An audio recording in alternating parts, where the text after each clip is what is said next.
এখন কাস্টমার দেখনি হাট লাগেনি তো এখন না কম বৃষ্টির কারণে। আমরা এক গাড়িতে 25টা নিয়েছি, একটাও করিনি। দাম অর্ধেক, কিনা দাম থেকে অর্ধেক করেছে। বেচা কিনা একটু কম, বৃষ্টির কারণে বেচা কিনাটা কম। 23টা নিচ্ছি, দুটা বিক্রি হয়েছে মাত্র। এটা একটা জিনিস আপনারা বুঝতে পারতেছেন, বৃষ্টি যখন থেমে যাবে কাস্টমার আসবে, আল্লাহ দিলে বিক্রি হয়ে বাড়ি যাবে। সিটির মধ্যে গরু কিনা হয় বেশিরভাগ 2-3 দিন আগে, আর যেভাবে বৃষ্টি বাদল হচ্ছে রাখারও জায়গা সংকট। ইনশাল্লাহ আমরা সোমবার মঙ্গলবার থেকে কাস্টমার হবে ইনশাল্লাহ। যথেষ্ট পরিমাণে গরু আছে, কাস্টমার আছে। কাস্টমার একটু বিভিন্ন বাজারে ঘোরাঘুরি করতেছে, কোথাও কম আছে কিনা বা পছন্দের ব্যাপার সেবার আছে। বিগত দিনের অভিজ্ঞতা থেকে বলতে পারি আপনার মঙ্গলবার থেকে ইনশাল্লাহ হরদম বেচা কিনা হবে ইনশাল্লাহ। ব্যবসা খারাপ হচ্ছে, প্রথম হচ্ছে যে বৃষ্টি, দ্বিতীয় হচ্ছে যে এই নিরাপত্তা। আমরা চট্টগ্রামের লোক, কিন্তু আমরা চট্টগ্রাম আসছি তো আমাদের ভয়ে কাজ করতেছে। কি কারণে?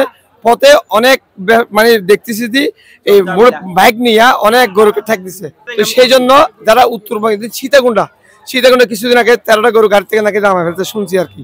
তো এই জিনিসটা সারা বাংলাদেশ ছড়াই গেছে।